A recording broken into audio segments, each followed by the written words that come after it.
Hello kids, welcome to class. So आज देखने वाले हम question number 3 of exercise 3.1। So question is on comparing the ratios a1/a2, b1/b2 and c1/c2, find out whether the following pair of linear equation are consistent or inconsistent. So basically यहाँ पे जो है it is similar to question number 2। आपको same process करना है, same steps follow करना है, बस लास्ट में जो है एक एक्स्ट्रा लाइन ऐड करना है। वो लाइन बेसिकली किस वर्ड्स में लिखना है वो आपको आपके टीचर्स बताएगी। सो प्लीज उन पर ध्यान देना। और अभी मैं आपको बस एक्सप्लेन करूंगी ऐसे वो सॉल्व करना है। सो ये यहाँ पे आप क्वेश्चन में देख सकते हो टू वर्ड्स, एक है कंसिस्टेंट एंड एक है इनकंसिस्टेंट, राइट। कंसिस्टेंट दिख रहा है आपको एक वर्ड एंड एक वर्ड दिख रहा है इनकंसिस्टेंट। ओके, सो जैसे मैंने बताया कि ये क्वेश्चन नंबर 2 जैसे है, तो क्वेश्चन नंबर 2 जैसे ही आप सॉल्व करोगे a1 a2, फिर उसको रिड्यूस करोगे और वो अब देखोगे कि इक्वल है कि नॉट इक्वल है। सो अगर आपने सॉल्व किया और आपको पता चला वो केस है इंटरसेक्ट का,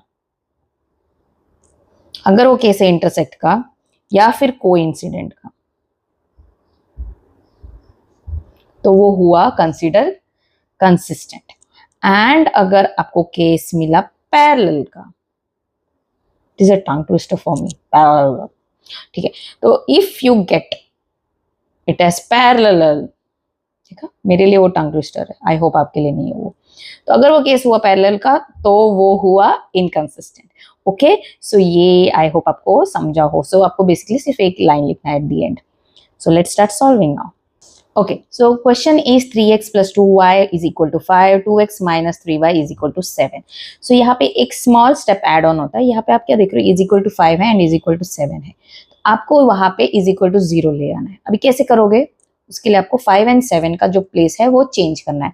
5 और 7 को लेके जाना है आपको 7 लेफ्ट हैंड साइड। तो वो एक जस्ट अ स्मॉल स्टेप वो ऐड होगा, जो वेरी इजी स्टेप है, कुछ उसके लिए पहाड़ फोड़ना नहीं है हमें। एंड जब 5 इस साइड आएगा लेफ्ट हैंड साइड में वो होगा माइनस। ओके, सो ये हुआ 2x minus 3y minus 7 is equal to 0। क्यों कर रहे हैं, क्योंकि हम जब सॉल्व करेंगे a1 a2 and b1 and all, तो आप वहां पे जो नेगेटिव हुआ या पॉजिटिव हुआ वो आपको मेंशन करना है। तो अगर आप साइन प्लेस चेंज नहीं करोगे और डायरेक्टली सॉल्व करोगे तो आप लिखोगे 5/7, तो बेसिकली वो रॉन्ग हो गया। It should be -5/-7। So it's better to follow this step too also. Okay, so अब सॉल्व करो। a1 a2 हुआ 3/2, b1 b2 हुआ 2/-3 एंड ये हुआ -5/-7। Okay, now reduce it. 3/2 कुछ नहीं हो सकता, 2/-3 कुछ नहीं हो सकता, -5/-7 में क्या होगा, माइनस माइनस कैंसिल होगा और कुछ नहीं होगा। सो ये मैं फिर से लिख ही लेती हूँ, 3/2, 2/-3 and 5/7 which are not at all equal। तो ये इक्वल नहीं है, तो ये हुआ केस इंटरसेक्ट का। अगर ये केस इंटरसेक्ट का हुआ मतलब ये हुआ किस चीज का case, consistent. So the given linear equation will be consistent. Okay, that is the line जो आपको मेंशन करना होगा at the end. So question 2 is 2x minus 3y is equal to 8, 4x minus 6y is equal to 9। यहाँ पे भी आप वही notice कर रहे हो, 8 और 9 है is equal to के बाद, सो आपको 0 लिख रहना है। yes, अगर क्वेश्चन नंबर 2 में भी वैसे ऐसे दिखा होता तो प्लीज आपको याद रखना है कि आपको is equal to 0 पे लेकर आना है। तो आप क्विकली चेंज करो, 2x minus 3y minus 8 is equal to 0, 4x minus 6y minus 9 is equal to 0।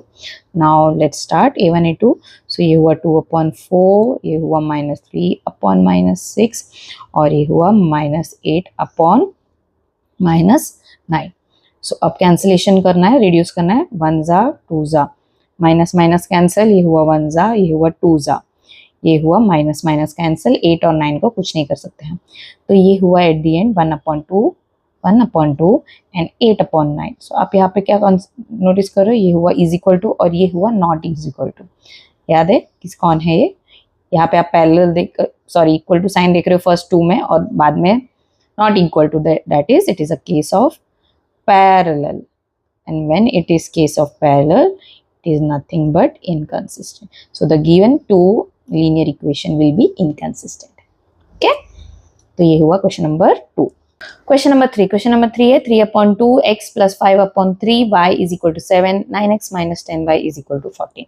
सो यहाँ पे आप देख के क्वेश्चन देख के टेंशन मत लो कि कैसे सॉल्व करना है, just follow the steps. First step क्या होता है, आपको देखना है 7 और 14 को, 7 और 14 इज इक्वल टू के बाद है तो आपको वो उसका प्लेस चेंज करना है। So let's do that. So 3/2x plus 5/3y minus 7 is equal to 0 and ये हुआ 9x minus 10y minus 14 is equal to 0। Done. अब क्या करो, नेक्स्ट स्टेप क्या हुआ, a1 a2 and b1 b2। सो ये पहले आप नोट डाउन करो फिर हम ज्यादा सोचेंगे। ओके, सो 3/2 हुआ पूरा वो एक फ्रैक्शन हुआ a1 and whole upon 9 like that. 5/3 whole पूरा होगा b1 एंड b2 हुआ -10, ये हुआ -7 हमारे -40, इसमें कुछ नहीं करना है। अब यहाँ पे आप क्या देख रहे हो, 3/2 होल अपॉन 9। अगर मेरे को मैथमेटिकली आपको दिखाना है तो कैसे होगा वो, 3/2 divided by 9, correct, whole upon 9 मतलब डिवाइडेड बाय 9। सो आपको ये पता ही होगा फ्रैक्शंस का रूल। फ्रैक्शंस में अगर जब आपको डिवाइड करना है, आपको क्या करना है, फर्स्ट फ्रैक्शन जो है वो वैसे के वैसे रखना है। सेकेंड आपको क्या करना है, आपको साइन चेंज करना है। डिवीजन है तो ये होगा मल्टीप्लीकेशन, एंड जो सेकेंड फ्रैक्शन है उसको आपको रेसिप्रोकल करना है। यहाँ पे है 9 मतलब 9/1, उसका रेसिप्रोकल हुआ 1/9। अब आपको डायरेक्टली मल्टीप्लाई करना है। तो ये जो स्टेप है ये मैं आपको यहाँ पे लिख के बताती हूँ।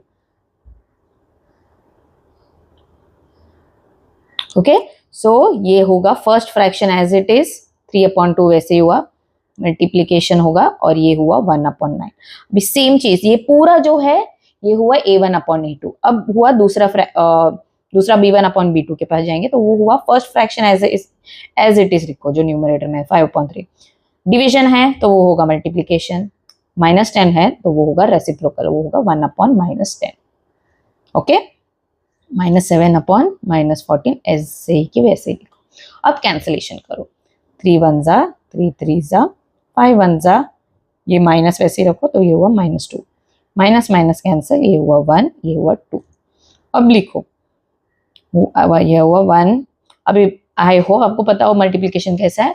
मल्टीप्लिकेशन बहुत इजी है, आपको जस्ट न्यूमरेटर को न्यूमरेटर से मल्टीप्लाई करना है और डिनोमिनेटर को डिनोमिनेटर से। सो 1 into 1 gives me 1 and 3 and 2, 3 2s gives me 6। Next b1 के केस में होगा 1 into 1 1 and 3 into -2 हुआ -6 एंड बाकी हुआ 1/2 वैसे के वैसे। अब यहाँ पे भी नॉट इक्वल टू, ये भी हुआ नॉट इक्वल टू। सो ये किसका केस हुआ, ये केस हुआ इंटरसेक्टिंग का, एंड अगर मुझे इंटरसेक्टिंग मिला तो वो हुआ केस किसका, कंसिस्टेंट का। ओके, ये हुआ केस कंसिस्टेंट का। Now question number 4। Question number 4 is 5x minus 3y is equal to 11 minus 10x plus 6y is equal to -22। बहुत इजी है, आपको जस्ट फॉलो करना है स्टेप्स। पहले 11 और -22 को इस साइड लेकर आओ, लेफ्ट साइड में। सो ये वो हुआ 5x minus 3y minus 11 is equal to 0। ये हुआ -10x plus 6y plus 22 is equal to 0। Okay, अब A1 A2 को फॉलो करो वो स्टेप। तो ये हुआ 5/-10, please don't forget the sign. Okay, ये हुआ -3/6 एंड ये हुआ -11/22। अगर एक साइन भी आप मिस्टेक करोगे ना तो आपको पूरा आंसर रॉन्ग मिलेगा। Okay, so please don't forget the sign. अब चलो कैंसिल करते हैं, 5 1 जा, ये हुआ -2, ये हुआ 1 जा, ये हुआ 2, ये हुआ 1 जा, ये हुआ 2। अब यहाँ पे आप नोटिस क्या कर रहे हो, आपको मिला 1/2, ये हुआ -1/2, अब ये हुआ -1/2। अब यहाँ पे आप कंफ्यूज मत हो जाओ कि अरे फर्स्ट में तो 1/-2 है, फिर हुआ -1/2, फिर हुआ -1/2, फिर हुआ -1/2।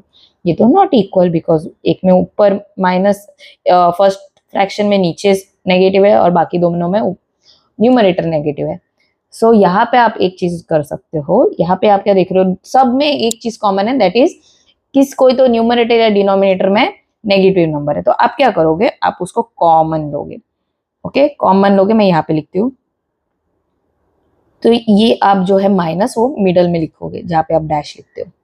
ये कब कर सकते हैं? जब आप नोटिस कर रहे हो कि कोई भी एक नंबर न्यूमरेटर या डिनोमिनेटर में कोई एक नंबर माइनस है, तब आप ये ऐसे कर सकते हो। सेकंड में -1 ऊपर है तो मैं उधर भी एक माइनस कॉमन है और ये भी इधर भी कॉमन है, सो इसके लिए मैंने वैसे लिखा। तो अब क्या ये कॉमन लग रहा है? It's not common, sorry. तब क्या ये इक्वल लिख रहा है सब? राइट, ये इक्वल लग रहा है। तो ये किसका केस हुआ? ये हुआ केस, सॉरी, कोइंसिडेंट का, कोइंसिडेंट का। एंड जब कोइंसिडेंट वाला मिलता है आपको केस, तो वो हुआ केस कंसिस्टेंट का। Now the last question of this question, number 3, it is 4 upon 3x plus 2y is equal to 8, 2x plus 3y is equal to 12. It is similar to question number 3, so let's start solving. बिना ज़्यादा tension लिए 4 upon 3x, पहले हम 8 और 12 का place change करेंगे, plus 2y minus 8 is equal to 0, 2x plus 3y minus 12 is equal to 0। अब a1 a2 लिखना है, तो वो हुआ 4 upon 3 whole upon 2, 2 upon 3 and ये हुआ -8 अपॉन -12। ओके, अब 4 अपॉन 3 जैसे हमने क्वेश्चन नंबर 3 में किया था, सेम स्टेप फॉलो करना है। न्यूमरेटर वाला नंबर ऐसे ही लिखो, फिर होगा मल्टीप्लीकेशन और 2 का रेसिप्रोकल होगा 1/2, तो वो लिखा मैंने। तो ये पूरा हुआ a1 अपॉन a2। अब लिखो 2 अपॉन 3 वैसे के वैसे, और ये हुआ -8 अपॉन -12। Now cancellation. अब कभी ना ऐसे मत करना, अभी यहाँ पे कोई मैंने नोटिस किया बच्चों में, यहाँ पे आप देख रहे हो, हाँ -8 अपॉन -12, यहाँ पे कैंसिलेशन होगा, सो मैं जाके यहाँ पे कैंसिल कर दूंगी। तो ये क्या होगा पता है, आप थोड़ा कंफ्यूज हो जाओगे। जब आप एग्जाम में लिखते हो आप थोड़ा स्ट्रेस्ड रहते हो, तो आप कंफ्यूज हो जाओगे, ओके मैंने कैंसिल किया है, क्या है क्या है। तो बेसिकली आपको कैंसिल करना, तो सारे जिसको भी आपको कैंसिल करना है वो एक ही स्टेप में कैंसिल करो, ना ही कि आधे को ऊपर पहले के स्टेप में कैंसिल किया, फिर आधों को दूसरे के स्टेप में कैंसिल किया, वैसे मत करना, सबको एक ही स्टेप में कैंसिल करना। तो यहाँ पे हुआ 2 1 जा 2, 2 जा 4, 2 अपॉन 3 वैसे ही रहा, और ये माइनस 8 और 12 जाएगा 4 के टेबल में, ये हुआ 2 एंड ये हुआ 3 सा। ओके, सो ये हुआ, मेरे को मिला 2 upon 3 y, 2 into 1 2 and 3 into 1 gives में 3। ये हुआ 2 अपॉन 3 वैसे के वैसे, और ये बच्चा 2 अपॉन 3 वैसे के वैसे। ये क्या देख रहे हो आप, सारे के सारे इक्वल है। सो जब ये सारे के सारे इक्वल है तो वो केस हुआ कोइंसिडेंट का, और जब वो कोइंसिडेंट हुआ वो हुआ केस कंसिस्टेंट का। So the given two linear equations are consistent. So I hope आपको समझा हो ये question. If yes, then do please subscribe to my channel, वो मुझे बहुत मोटिवेट करेगा और वीडियोस बनाने के लिए। So I hope you have understood. If yes, then do subscribe. Again, I am saying and requesting. Meet you in the next class. Till then, take care. Bye bye.